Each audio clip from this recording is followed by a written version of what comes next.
Olá a todos! Neste vídeo nós trataremos de alguns assuntos da química geral. São eles o modelo atômico de Bohr, a teoria ácido-base de arrênios e um pouquinho da hidrólise de sais.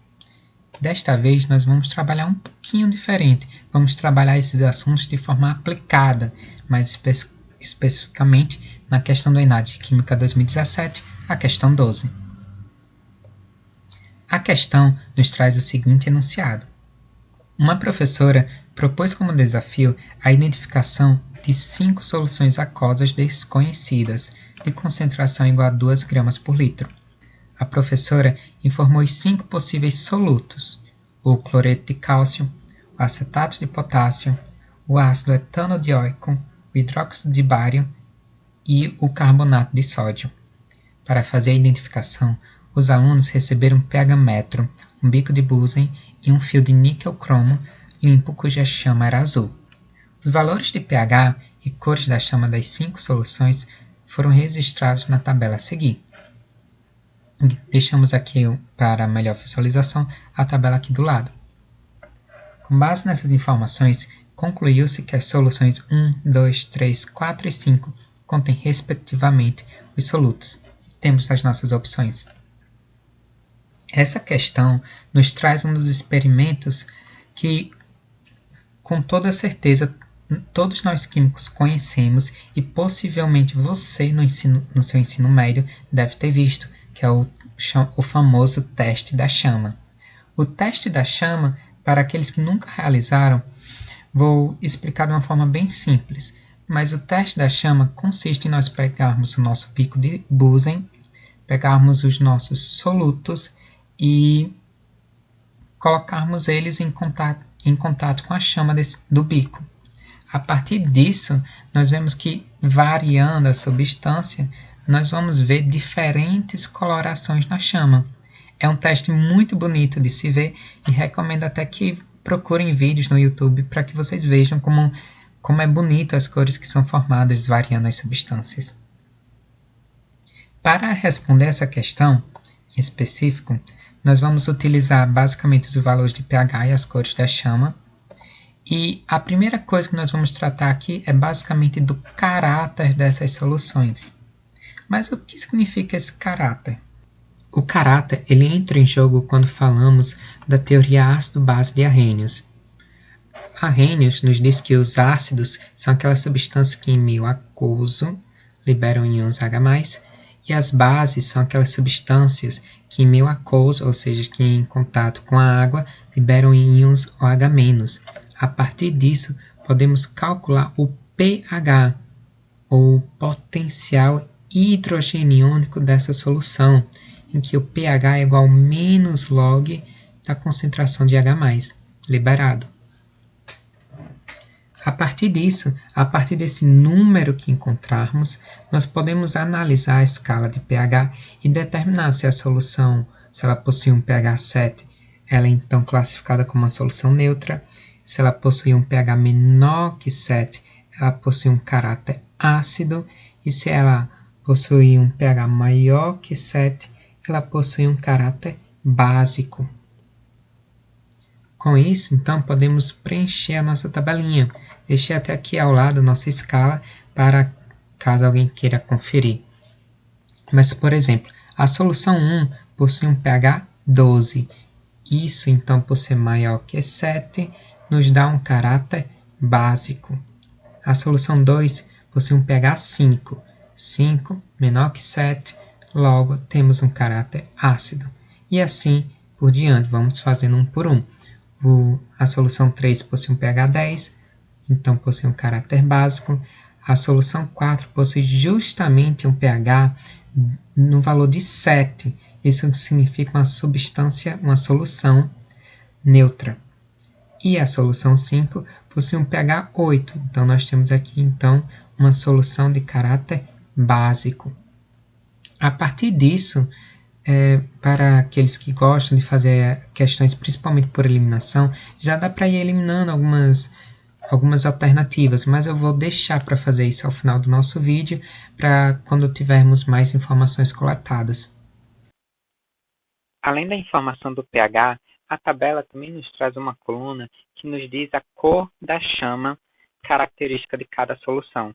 Mas da onde vem essa cor? E é o que explicaremos agora.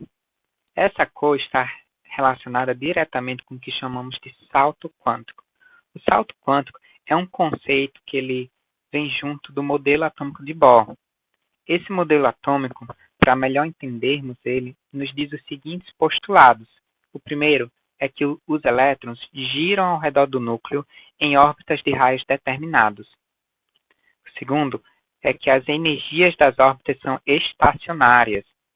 Terceiro, um elétron que se move em uma dessas órbitas possíveis não emite radiação eletromagnética. E o nosso quarto e principal ponto para entender o que é esse salto quântico é: para que um elétron passe de uma órbita a outra, deve absorver ou emitir energia. O que isso quer dizer? Então, trouxe aqui uma imagem para melhor ilustrar a situação. Primeiramente, é necessário entendermos que o teste da chama que é realizado na questão, ele serve para identificar os cátions daquela solução, serve para identificar aquele metal. Então, o que vai acontecer? Imagina que nossa situação em que nós temos o átomo do nosso metal. Nós temos o seu núcleo no centro e orbitando ao redor dele nós temos as nossas órbitas com os elétrons. Então, nós temos órbitas de raios determinados. Essas órbitas de raios determinados só podem adquirir números inteiros. Então, aqui a gente tem n igual a 1, n igual a 2, n igual a 3. E para cada uma dessas órbitas está associada uma energia. Energia essa que é estacionária, ou seja, ela não muda. É uma energia determinada. Então, nós temos aqui os nossos elétrons circulando ao redor do núcleo. E esses elétrons podem realizar o que chamamos de saltos quânticos. Mas o que é esse salto quântico? Salto quântico é quando ele passa de um nível eletrônico para o outro, de uma órbita para outra. Se ele for passar de uma órbita mais interna para uma órbita mais externa, significa que ele está passando de uma órbita menos energética para uma órbita mais energética. É necessário, então, que para que ele atinja esse nível, ele adquira energia. Então, ele absorve energia e esse elétron se excita, passa para uma camada mais externa. Esse elétron, ele pode retornar à sua camada original. Então, ele estará passando de um nível mais externo para um nível mais interno. Ou melhor dizendo, a gente está fazendo esse elétron retornar. Ele está passando de um nível mais energético para um nível menos energético. Obviamente, essa energia que ele recebeu deverá ser perdida para que ele consiga voltar para esse nível energético. Parte dessa energia é obviamente transformada em energia cinética para que ele consiga continuar a orbitar o núcleo, e a outra parte dessa energia é emitida. Então, essa energia também pode ser transformada em energia da luz visível. Então, nosso elétron ele emite essa energia que pode estar na faixa do visível. Isso que vai dar a cor característica da chama. Mas por que existem tantas cores? Porque estamos falando de diferentes átomos. Diferentes átomos significa diferentes configurações eletrônicas. Para cada configuração eletrônica, nós temos níveis de energia distintos. Então, a energia que vai ser liberada vai variar de átomo para átomo. E dependendo dessa energia, que vai surgir a cor da chama do nosso experimento. Para sabermos essa cor, é necessário, então, dos dados experimentais, é necessário realizarmos o experimento. Por isso que eu trouxe aqui a questão do teste da chama e seus dados experimentais. Mas antes, eu acho que também é importante falarmos um pouco do que acontece com a nossa substância iônica. O próprio enunciado diz que a professora prepara soluções. Então, a gente está aqui pegando a nossa substância iônica, é uma estrutura muito bem definida, muito bem organizada, em que nós temos, através da interação eletrostática, nós temos um ânion interagindo com um cátion e formando essa estrutura muito bem organizada. Ao entrar em contato com a água, pelo que sabemos, nosso solvente universal, ele possui um dipolo negativo sobre o oxigênio e dois dipolos positivos nos hidrogênios. E isso dá uma característica muito importante à água. Ela consegue interagir com esses dois íons, tanto com o cátion quanto com o ânion. Então, a água, quando ela entra aqui em contato, devido à sua força intermolecular e um dipolo ser mais forte do que essa interação eletrostática, ela consegue puxar esses íons e interagir com eles. Então, ela faz literalmente a quebra das nossas ligações. Ela faz a dissociação iônica. Ela consegue separar. E por que é importante falar disso nessa questão? Porque nós, pelo que sabemos no teste da chama, pelo que já foi dito aqui, o teste da chama ele serve para identificar os cátions. Então, a gente precisa saber com que cátions a gente está mexendo com esses sais. Por exemplo, o cloreto de cálcio, ao interagir com a água, vai nos dar o cátion Ca2+, cálcio 2+. Já o acetato de potássio, quando interagir com a água, vai nos dar o cátion potássio+, K+. E o carbonato de sódio, quando interagir com a água, vai nos dar o cátion 2, na verdade vai nos dar dois cátions Na+, sódio+. E para cada um desses cátions, a gente vai ter uma cor associada a eles no teste da chama. Então, eu trouxe aqui os dados experimentais, trouxe esse GIF que ilustra bem como funciona o teste da chama. Inclusive, por conta das cores, a gente pode até pensar que alguma dessas soluções pode estar aqui presente, ou melhor dizendo, algum desses cátions, porque é justamente o cátion que dá a cor da chama. No primeiro caso, em que temos o cloreto de cálcio, a gente já sabe que cátion ele vai nos dar o Ca2+, o potássio+, vai ser originado do acetato de potássio, o carbonato de sódio vai nos dar o cátion Na+, e aqui a gente vai ter duas situações diferentes. O que acontece? Nenhuma dessas duas substâncias são sais. Aqui a gente vai ter um ácido e aqui a gente vai ter uma base. A gente sabe que ácidos em meio aquoso liberam o quê? Liberam íons H+. Então, nosso cátion, nessa situação aqui, é o nosso íon H+. Já a base, quando ela está em solução aquosa, ela vai liberar íons OH-. Isso significa que o nosso cátion é justamente essa outra parte da nossa base, é o bário 2+. E a partir desses cátions, a gente pode associar uma cor. A gente vai ver que no experimento, ele vai nos dar uma cor característica.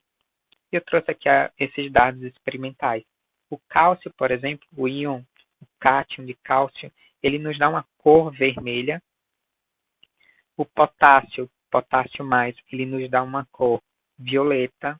O sódio mais nos dá uma cor bem característica, bem forte, o amarelo. Aí aqui a gente já entra em outra situação especial, o H+. Como já foi dito, o teste da chama ele serve para identificar cátions, ele serve para identificar metais.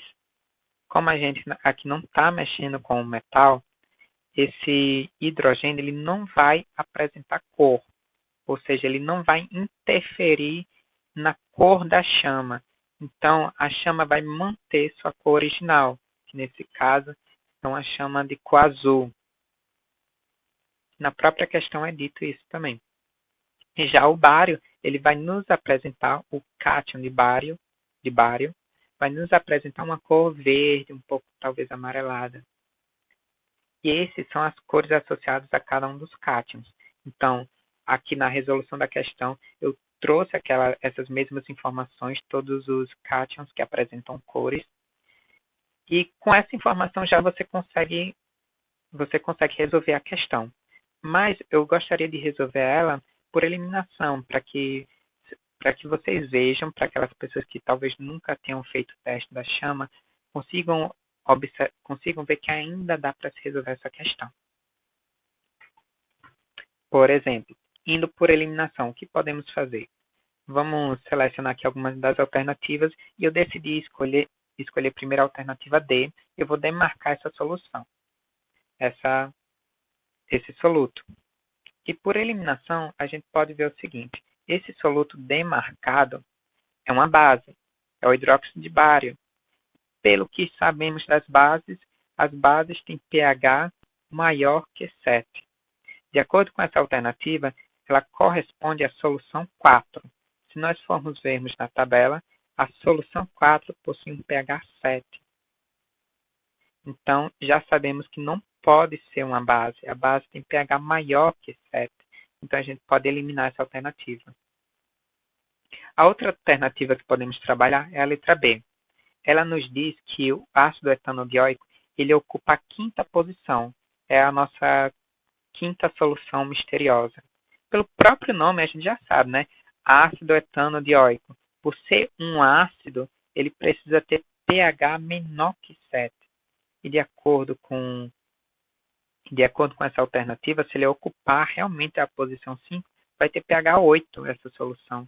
Então, a gente já sabe que não pode ser o ácido etanodioico. Então, eliminamos também essa opção. E aí eu vou marcar agora duas alternativas de uma vez, que a gente vai conseguir eliminar elas.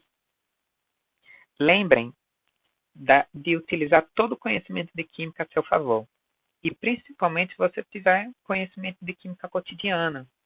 Talvez vocês nunca tenham feito o teste da chama, mas eu tenho certeza que vocês já viram o nosso sódio, o íon de sódio, Na+, a cor característica dele é amarela.